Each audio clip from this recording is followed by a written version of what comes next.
Turning some turmeric like this into powder today, so stick around if you want to watch how it's done.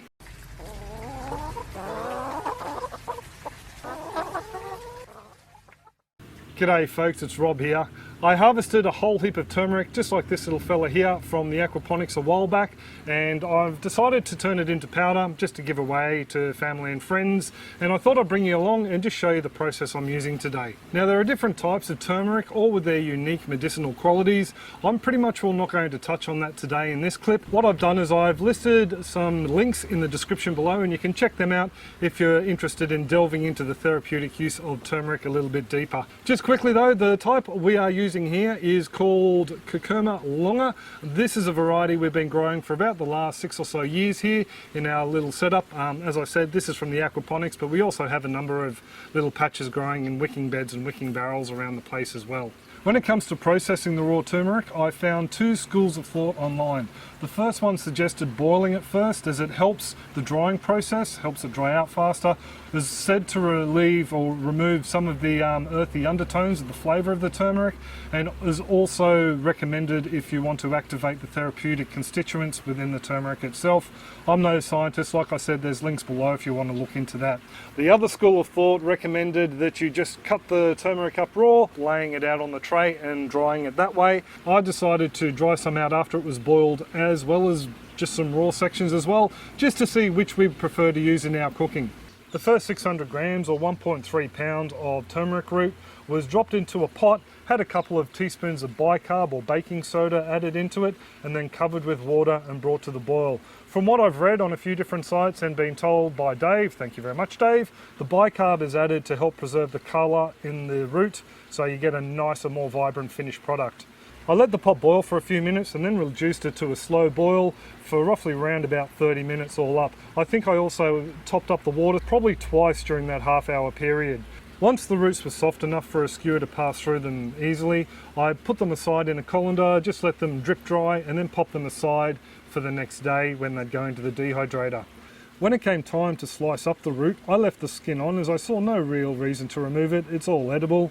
The majority of the root was cut lengthwise, as the mesh on the racks in our dehydrator is fairly large, and once the slices shrink, I thought they may have tended to fall through the gaps. I also tried to slice the roots no thicker than 5mm or 3/16 of an inch, so they would all dry out at a fairly consistent rate. The pieces were then arranged onto trays of the dehydrator and slotted in. The dehydrator was set on roughly 40 degrees centigrade and let run for roughly 12 hours. Now ours is a pretty cheap unit and I can't be sure how hot it actually does run, so it might pay for you to double check with your manufacturer what times and temperatures you're going to need if you're going to have a crack at making your own powder up.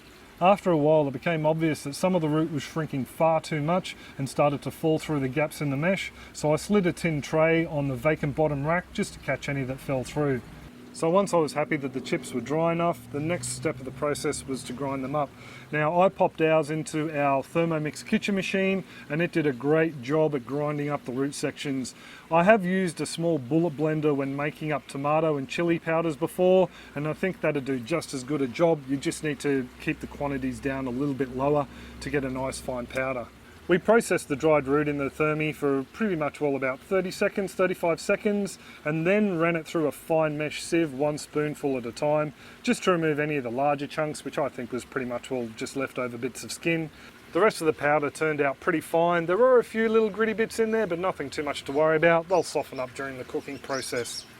In the second batch, I popped 1.5 racks of peeled raw root, so there was no skin on this lot, and 1.5 racks of boiled root again, just so I could compare the difference mainly.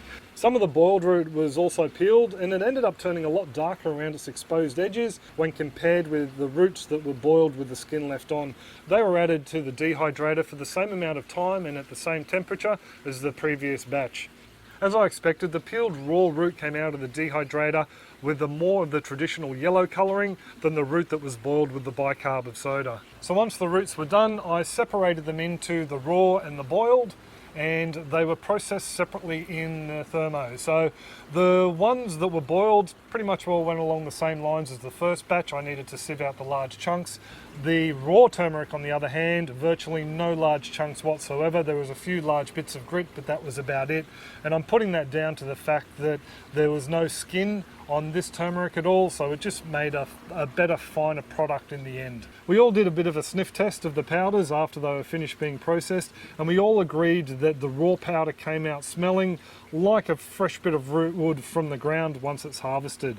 The boiled one though did come out smelling a little bit milder, which I can pretty much will put down to a lot of the volatile oils being removed during the boiling process. I did a bit of a taste test with the two powders, just dabbed it on the tongue, and the raw one came out a lot stronger in flavour. I didn't detect any of the earthy tones though that people talk about, but then again we could just be used to the fact that we cook with a lot of the fresh turmeric, so we don't really notice it now. Weight wise, I processed 1.2 kilos or 2.6 pounds worth of root between the two batches, and that gave us a yield of around about 290 grams or 0.6 of a pound. So a pretty good conversion there, I thought.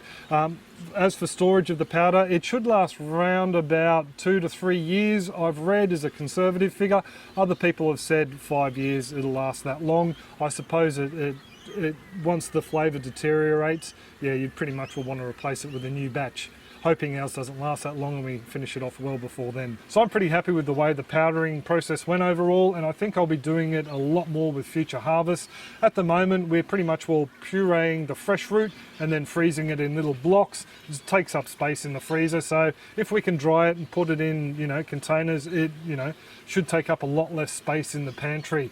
Now, if you are interested though in seeing how we do preserve our fresh turmeric, you can click on that little link up there and it'll take you to a clip just showing you how we make up the paste for freezing. If you found this clip to be useful in any way, feel free to share it around online. You might help somebody else out.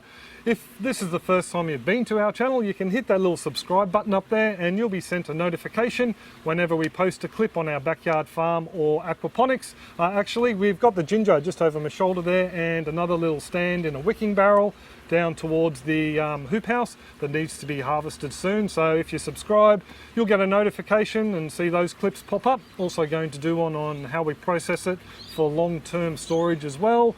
Also wanted to let you folks know that our Patreon channel is now live, so you can check out the little link down there and go and suss it out if you feel like it. I do hope everyone's gardens are booming and everyone is well and happy, and I will catch you next clip. Cheers, folks. So here's a look at the aquaponic ginger for you folks who haven't seen it before. Hopefully you'll see a clip in a week or so's time. Cheers all.